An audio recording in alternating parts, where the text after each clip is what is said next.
Sebelum menjadi raja perdagangan minyak dunia, Singapura, negara dengan luas 733 km persegi ini bertransformasi dari banyak keterbatasan, mulai dari wilayahnya yang sangat kecil, tanpa sumber daya alam, dan sangat bergantung pada impor. Secara logika, negara yang hanya seluas 3 kali kota Surabaya dan tanpa kekayaan alam ini jelas tak punya modal besar untuk bersaing di kancah global. Namun kenyataannya, Singapura justru menjelma menjadi salah satu negara paling makmur dan mewah di Asia, bahkan menempati posisi kedua negara termakmur di dunia, menurut IMF. Ia tidak hanya dikenal karena pajaknya yang relatif rendah dan birokrasinya yang sangat efisien, tetapi juga karena perannya yang strategis dalam ekonomi global, khususnya di sektor energi. Singapura bukan sekadar tempat pengolahan minyak, tetapi juga mengatur logistiknya, menyimpan cadangannya, bahkan ikut menentukan harganya.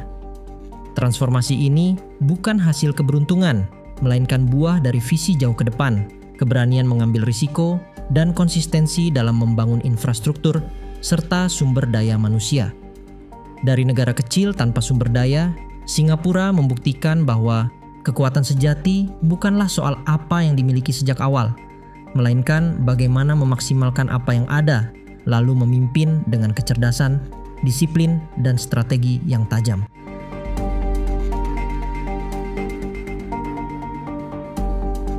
Untuk memahami bagaimana Singapura bisa mencapai posisi strategisnya seperti saat ini, kita perlu menelusuri jejak awal sejak negara ini memperoleh pemerintahan sendiri pada tahun 1959 dan merdeka penuh pada tahun 1965. Sebagai negara kecil dengan luas hampir setara kota Surabaya, Singapura tidak memiliki kekayaan alam seperti tambang emas, ladang minyak, atau hutan yang besar. Bahkan, sebagian besar kebutuhan pokok seperti air bersih dan makanan harus diimpor dari luar negeri. Namun, sejak awal, para pemimpinnya menyadari bahwa kekuatan utama Singapura bukan terletak pada sumber daya alam, melainkan pada letak geografisnya yang sangat strategis.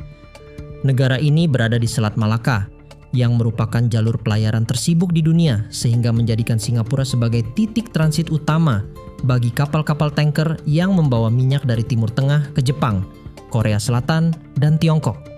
Artinya, hampir seluruh pasokan energi untuk Asia Timur melintasi wilayah laut di sekitar Singapura. Pemerintah pun cepat menangkap peluang ini dan menjadikannya sebagai modal utama untuk mengubah Singapura menjadi pusat energi dan perdagangan dunia.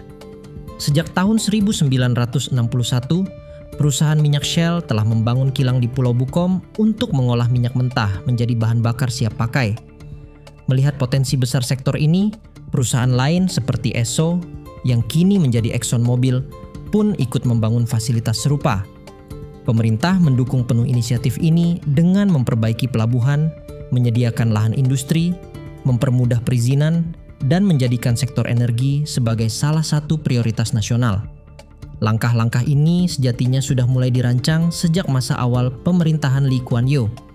Meskipun urusan luar negeri dan pertahanan masih dipegang Inggris, pemerintah lokal saat itu sudah menetapkan sektor energi sebagai bagian penting dalam pembangunan nasional. Menurut Lee Kuan Yew, sumber daya manusia adalah tonggak kemajuan negara. Karena itu, sejak awal, pemerintah mengalokasikan sekitar 30% anggaran pendidikan untuk melatih tenaga ahli di bidang teknik kilang dan logistik. Komitmen ini diwujudkan dengan mendirikan Institut Teknologi Minyak pada tahun 1968, menggunakan kurikulum dari MIT dan Stanford.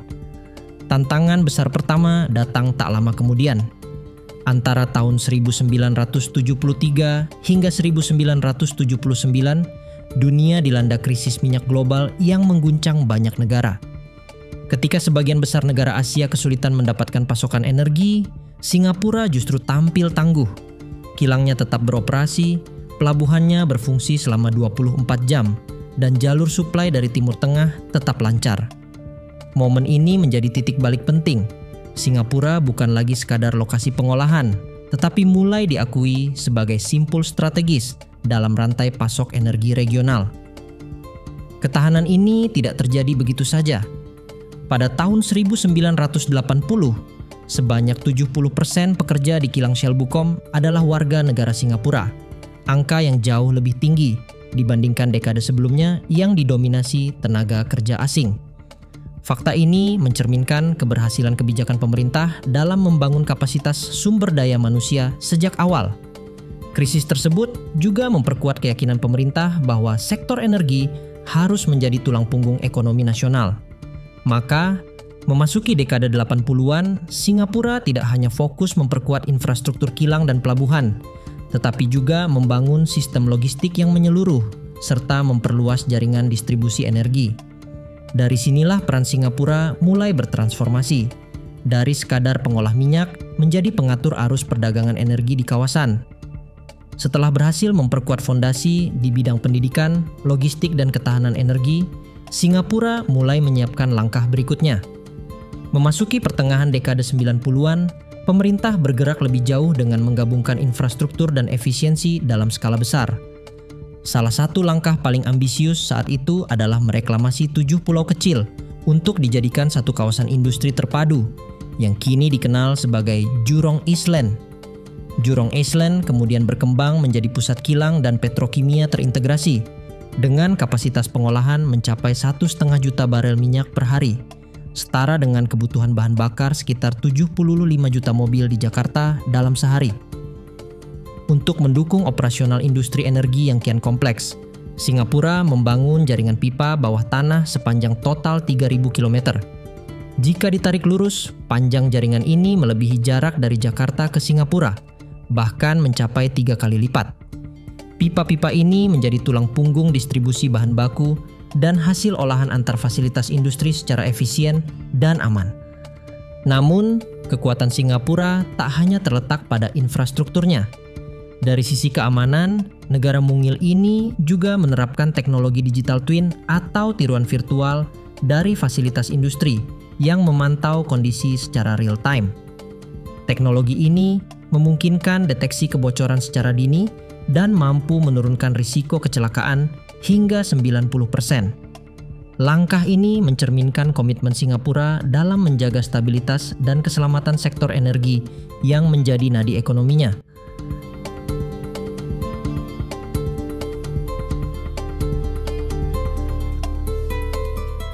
Reputasi sebagai pusat energi kawasan semakin kuat memasuki dekade 90-an. Infrastruktur yang sudah dibangun sejak dekade sebelumnya mulai menunjukkan dampak nyata dalam skala global.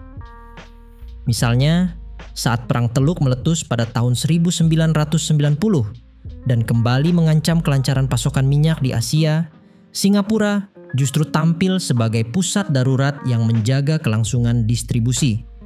Peran ini membuat negara mungil ini dijuluki sebagai pemadam energi Asia yang mampu menjembatani kebutuhan negara-negara besar dalam masa genting. 2 tahun kemudian, Singapura meluncurkan Singapore Exchange atau SGX yang menjadi tempat jual beli kontrak minyak terbesar di kawasan. SGX dikenal karena sistem lelangnya yang transparan dan cepat.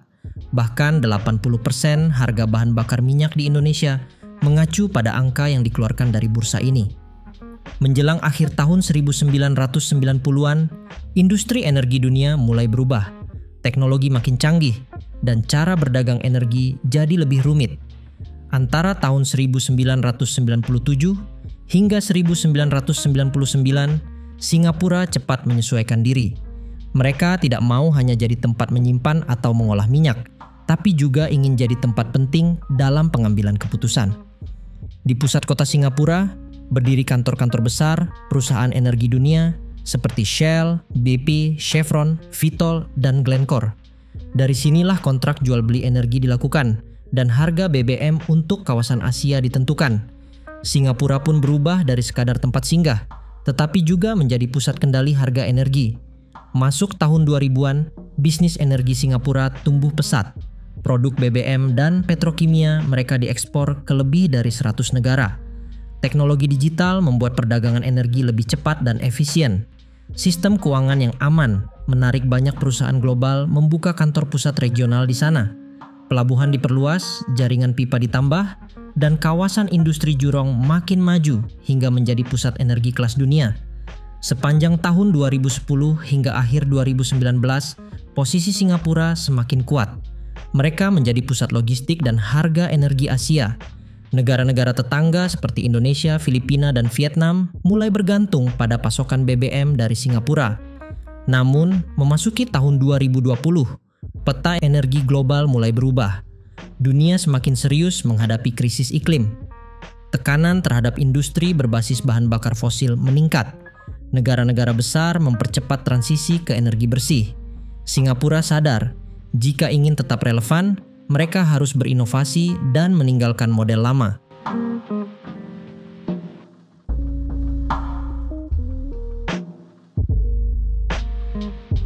Tahun 2020 dan 2021 menjadi waktu refleksi dan perencanaan ulang bagi Singapura. Pemerintah mulai menyusun peta jalan untuk transisi energi yang lebih bersih. Diskusi tentang masa depan energi pun semakin ramai, terutama di kalangan pebisnis dan pemerhati lingkungan. Singapura menyadari, kekuatannya bukan hanya pada kilang dan pelabuhan, tetapi juga pada kemampuan membaca arah zaman dan merespons perubahan dengan cepat. Melangkah ke tahun 2022, langkah-langkah konkret mulai diambil. Singapura meningkatkan investasi di sektor energi terbarukan seperti biofuel dan hidrogen. Pemerintah juga mulai menyiapkan aturan untuk mendukung perdagangan karbon, serta memperluas kerjasama dengan negara tetangga seperti Indonesia dan Malaysia. Kerjasama ini tidak hanya fokus pada energi fosil, tetapi juga pengembangan energi hijau lintas batas. Pada tahun 2023, percepatan transformasi semakin terasa. Perusahaan-perusahaan energi global mulai memindahkan sebagian investasi riset dan inovasi ke Singapura, terutama dalam teknologi penangkapan karbon atau carbon capture. Pemerintah juga mulai membangun infrastruktur khusus untuk mendukung proyek-proyek energi rendah emisi, seperti pusat uji teknologi dan sistem perdagangan karbon berbasis digital. Tahun 2024 menjadi titik penting dalam perjalanan ini. Pemerintah mengalokasikan dana sebesar 10 miliar dolar Amerika Serikat untuk mendanai proyek energi hijau, dengan fokus pada pengembangan hidrogen dan teknologi penangkapan serta penyimpanan karbon. Di tahun yang sama, Singapura memulai pembangunan Pulau Surya terapung terbesar di dunia, menegaskan ambisinya bahwa negara kecil ini ingin menjadi pemimpin energi bersih di kawasan Asia. Meski demikian, tantangan tetap mengintai. Negara-negara tetangga seperti Malaysia dan Indonesia mulai membangun kilang minyak besar mereka sendiri untuk mengurangi ketergantungan pada pasokan dari Singapura. Tekanan ini sangat nyata dan harus dihadapi serius. Karena jika Singapura hanya bertahan sebagai tempat penyulingan dan transit, perannya dalam rantai pasok energi regional bisa menurun. Menanggapi tantangan ini, Menteri Keuangan Singapura, Lawrence Wong, menegaskan bahwa negara ini tidak hanya ingin bertahan sebagai pemain lama. Singapura berambisi melompat lebih jauh, yaitu dengan menjadi pusat pengambilan keputusan dan perdagangan energi global. Strategi mereka kini mencakup perdagangan karbon lintas negara, inovasi energi bersih, dan menjadi pusat teknologi hijau regional. Singapura ingin menjadi tempat di mana harga karbon, standar lingkungan, dan aturan energi bersih di Asia dibentuk dan dikendalikan. Meski masa kejayaan fisik Singapura sebagai pusat energi Asia terjadi pada 2010 hingga 2020, ketika pelabuhan mereka menjadi titik pengisian bahan bakar terbesar di Asia, dan harga BBM di kawasan banyak mengacu pada indeks bursa energi Singapura. Namun, sejak 2020, Singapura sadar bahwa kejayaan itu harus dikembangkan dan diarahkan ke masa depan yang lebih hijau. Pada tahun 2025, Singapura bukan hanya pusat pengolahan dan pelabuhan, tapi juga pengatur utama perdagangan energi di Asia. Meski tak punya ladang minyak, mereka punya pelabuhan modern, kilang canggih, jaringan distribusi efisien, dan sistem perdagangan yang tertata rapi. Semua ini buah dari strategi panjang dan kemampuan membaca arah zaman. Singapura membuktikan bahwa menjadi pusat energi dunia bukan soal punya minyak, tapi soal mengatur arus dan mengelola pasar. Karena itu, Singapura pantas mendapat julukan sebagai Raja Perdagangan Minyak Dunia.